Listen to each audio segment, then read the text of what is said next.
Hello everyone, this is Kajal Sharma. Welcome back to my YouTube channel Kajal Sharma classes. आज की class में हम discuss करने वाले हैं लेसन प्लान ऑन संख्या, यानी संख्या के विषय पर हम लेसन प्लान डिस्कस करेंगे।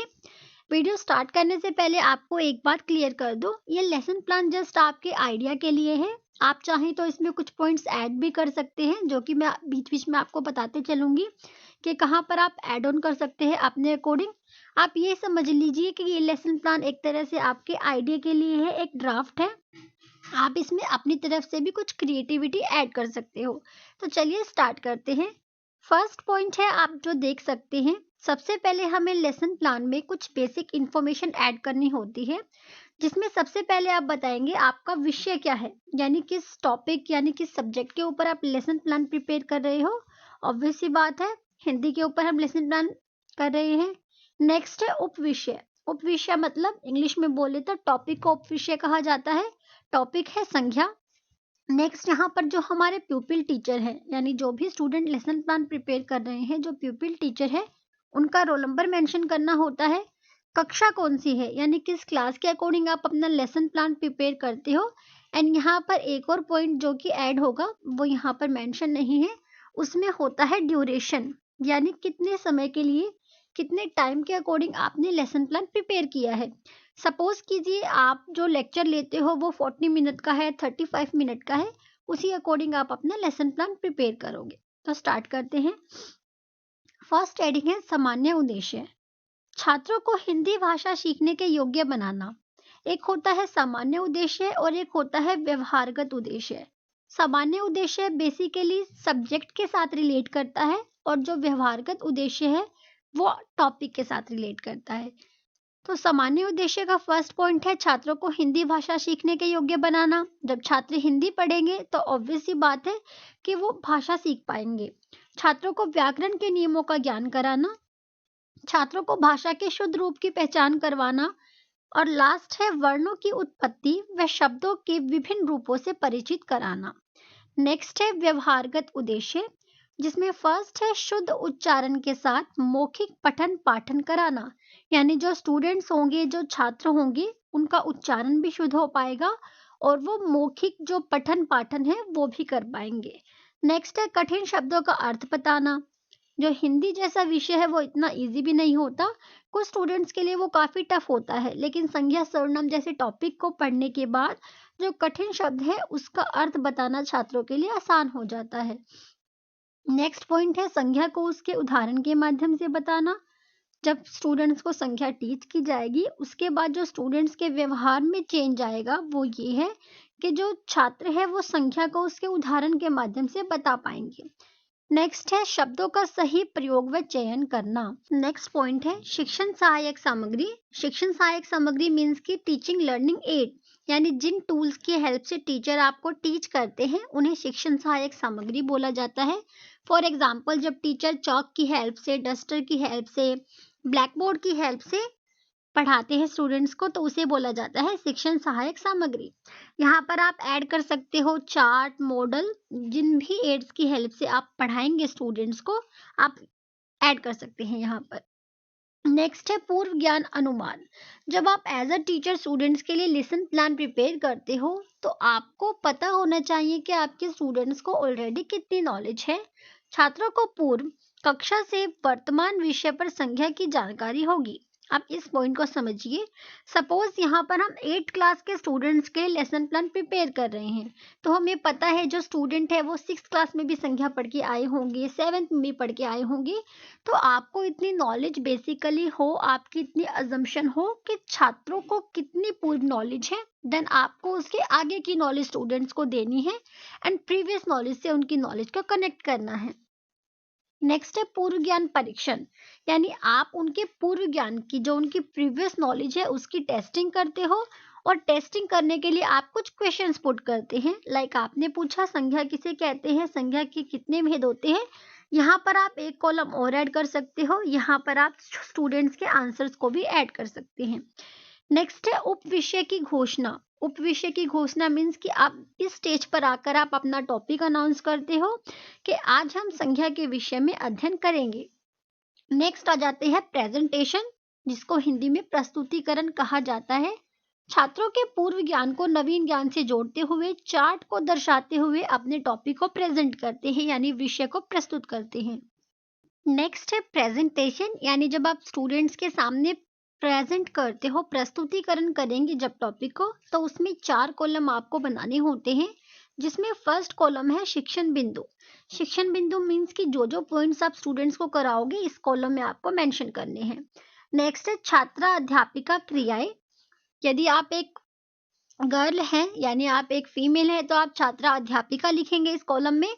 अगर आप एक मेल है तो यहाँ पर छात्र अध्यापक क्रियाएं लिखेंगे। नेक्स्ट है विद्यार्थी क्रियाएं, यानी जो स्टूडेंट्स हैं। विद्यार्थी एक न्यूट्रल वर्ड है, यानी इसमें बॉय एंड गर्ल्स दोनों ही इंक्लूड होते हैं। यहाँ पर आप विद्यार्थी क्रियाएं लिखेंगे। एंड लास्ट कॉलम होता है चॉक बोर्ड क्रियाएं, यानी जो भी आप ब्लैक बोर्ड पर स्टूडेंट्स को मेंशन करेंगे वो सारी एक्टिविटी इस वाले कॉलम में आएंगी। तो चलिए स्टार्ट करते हैं। फर्स्ट ऑफ ऑल आपने शिक्षण बिंदु लिया संज्ञा। आपने स्टूडेंट्स को संज्ञा के बारे में बताया। छात्र अध्यापक क्रिया में आप देख सकते हो यहाँ पर जो छात्र अध्यापिका है, यानी जो टीचर है, उन्होंने संज्ञा की डेफिनेशन दी कि संज्ञा 2 शब्दों से मिलकर बना है, सम जमा ज्ञा, अर्थात भली प्रकार ज्ञान का अर्थ कराने वाली संज्ञा कहलाती है। छात्र क्या करते हैं? छात्र एक्टिविटी होगी, छात्र ध्यान पूर्वक सुनेंगे। एंड यहाँ पर आप मेथड लिख सकते हो, क्योंकि अभी तक टीचर ने ब्लैक बोर्ड पर कुछ काम नहीं किया है, तो यहाँ पर एक विधि डाल दी कि यहाँ पर व्याख्यान विधि का यूज किया है। नेक्स्ट है परिभाषा। परिभाषा आप यहाँ पर जो टीचर होंगी, जो छात्राध्यापिका है, स्टूडेंट्स को डेफिनेशन देंगी। नेक्स्ट यहाँ पर छात्राध्यापक जो विद्यार्थी क्रिया है, उसमें जो विद्यार्थी की क्रिया होगी, विद्यार्थी क्या करेंगे? छात्र अपनी उत्तर पुस्तिका में नोट करेंगे, वे ध्यानपूर्वक सुनेंगे। यहाँ पर आप अपनी तरफ से भी कुछ ऐड कर सकते हैं, जो भी आप स्टूडेंट्स को पढ़ाना चाहें। सपोज मैंने यहाँ पर सबसे पहले संज्ञा की डेफिनेशन ली है कि संज्ञा किन शब्दों से मिलकर बना होता है। यहाँ पर आप डायरेक्ट आप कुछ क्वेश्चन पूछकर भी स्टार्ट कर सकते हो अपना टॉपिक। ये आप पर डिपेंड करता है कि आपके पढ़ाने का तरीका क्या है, आप कहाँ से स्टार्टिंग करते हो। तो जरूरी नहीं है कि आप फर्स्ट शिक्षण बिंदु संज्ञा ही लो, आप कुछ क्वेश्चन से भी स्टार्ट कर सकते हो अपना टॉपिक। नेक्स्ट है संज्ञा के प्रकार।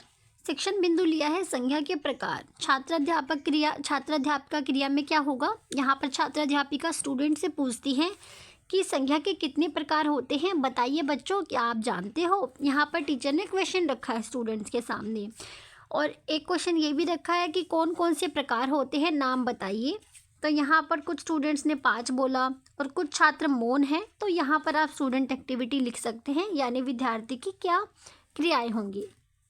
यहाँ पर टीचर एक्सप्लेन करती है कि संज्ञा के 5 भेद होते हैं।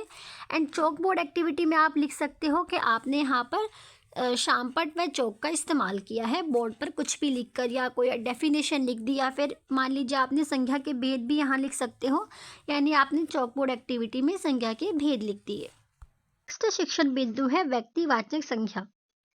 व्यक्तिवाचक संज्ञा में जो छात्राध्यापिका की क्रिया होगी वो डेफिनेशन देते हैं व्यक्तिवाचक संज्ञा की। एंड छात्र क्या करते हैं? यहाँ पर ध्यानपूर्वक सुनेंगे। और जो चौक बोर्ड एक्टिविटी है, जो चौक बोर्ड क्रिया है, वहाँ पर जो टीचर है वो चार्ट दर्शाते हैं स्टूडेंट्स को। नेक्स्ट पॉइंट है जातिवाचक संज्ञा। यहाँ पर टीचर ने बताया जातिवाचक संज्ञा क्या होती है। स्टूडेंट्स यहाँ पर अपनी नोटबुक में नोट करते हैं और ध्यानपूर्वक सुनते हैं। यहाँ पर आप मेथड भी डिस्क्राइब कर सकते हो, या फिर आप यहाँ पर कोई भी डेफिनेशन लिख सकते हो। सपोज आपने जो भी मेंशन करना हो ब्लैक बोर्ड पर, वो सारी एक्टिविटी आप इस वाले कॉलम में लिख सकते हैं। नेक्स्ट है समूहवाचक संज्ञा के बारे में बताया यहाँ पर टीचर ने कि समूहवाचक संख्या जो एक समूह का बोध कराए, जैसे सभा, वर्ग, एग्जाम्पल दिए। एंड छात्र यहाँ पर समझने का प्रयास करते हैं और ध्यानपूर्वक सुनते हैं। यहाँ पर आप लिख सकते हैं कि आपने शामपट का प्रयोग किया है, कुछ भी उस पर मेंशन करके। नेक्स्ट द्रव्यवाचक संज्ञा, जिस सामग्री से पदार्थ का बोध हो उसे कहते हैं द्रव्यवाचक संख्या। जैसे लोहा, चांदी, पानी, ये सारे एक द्रव्यवाचक यानी एक सामग्री का बोध कराते हैं, पदार्थ का बोध कराते हैं, इसलिए द्रव्यवाचक संख्या कहलाते हैं। यहाँ पर जो छात्र है वो अपनी उत्तर पुस्तिका में नोट करते हैं एंड यहाँ पर आप ब्लैक बोर्ड एक्टिविटी में मेंशन कर सकते हो। सपोज यहाँ पर आपने लिख दिया द्रव्यवाचक संख्या। नेक्स्ट है भाववाचक संख्या। किसी भाव, गुण, दशा का ज्ञान करवाने वाले शब्द को भाववाचक संख्या कहते हैं। जैसे क्रोध, दुखी, सुखी, ये सारे इमोशंस को यानी भाव को प्रेजेंट करते हैं, इसलिए ये भाववाचक संज्ञा है। यहाँ पर आप ब्लैक बोर्ड एक्टिविटी में देख सकते हो उदाहरण देते हुए कक्ष का उचित उपयोग करना, यानी जब आप क्लासरूम में ही कुछ ऑब्जेक्ट शो करते हो स्टूडेंट्स को, उसी को एग्जाम्पल लेते हैं स्टूडेंट्स को टीच करने के लिए। अब यहाँ पर जो ये लेसन प्लान है, कुछ आप में से कुछ स्टूडेंट सोचेंगे कि ये बहुत ही ज़्यादा छोटा है, तो ये जस्ट आपके एक आइडिया के लिए था। आई होप आपको ये समझ में आया होगा। समझना ज़रूरी था कॉन्सेप्ट को। आप इसको अपनी तरफ से इसमें कुछ पॉइंट्स ऐड कर सकते हैं, किसी भी कॉलम में आप अपनी तरफ से अपनी क्रिएटिविटी यहाँ पर ऐड ऑन कर सकते हैं। नेक्स्ट यहाँ पर 3 पॉइंट्स रह गए, इसको भी रैप अप करते हैं। थर्ड है पुनरावर्ती प्रश्न, यानी जब रिवाइज करवाना हो पूरा टॉपिक स्टूडेंट्स को, उसे बोलते हैं पुनरावर्ती प्रश्न। आप स्टूडेंट्स को कंप्लीट टॉपिक रिवाइज करने के लिए कुछ क्वेश्चन पूछते हैं। पढ़ाया गया विषय संख्या को एक बार पुनः छात्रों को छोटा संक्षिप्त रूप करके बताना, ताकि उनके मस्तिष्क में वह लंबे समय तक रहे। यानी जब टीचर ने पूरी प्रेजेंटेशन देने के बाद कुछ क्वेश्चन पूछे जिससे छात्रों को पूरा टॉपिक रिवाइज हो जाए। यहाँ पर आप कुछ क्वेश्चंस भी लिख सकते हो। जैसे आपने पूछ लिया कि बच्चों बताओ संख्या क्या होता है, संख्या के कितने भेद होते हैं, या फिर भाववाचक संख्या किसे कहते हैं, यानी पुनरावर्ती प्रश्न पूछेंगे आप स्टूडेंट से। नेक्स्ट आप स्टूडेंट्स को होमवर्क दोगे एंड लास्ट में जो प्यूपिल टीचर हैं उनके सुपरवाइज़र, आप उनके लिए एक कॉलम बनाओगे जिसमें वो यहाँ पर अपने रिमार्क यानी जो टिप्पणी है अपने हस्ताक्षर करेंगे एंड यहाँ पर आप डेट मेंशन करोगे। सो आई होप आपको ये लेसन प्लान क्लियर हुआ होगा। वीडियो अच्छी लगी हो तो लाइक, शेयर एंड सब्सक्राइब। मिलते हैं नेक्स्ट वीडियो में।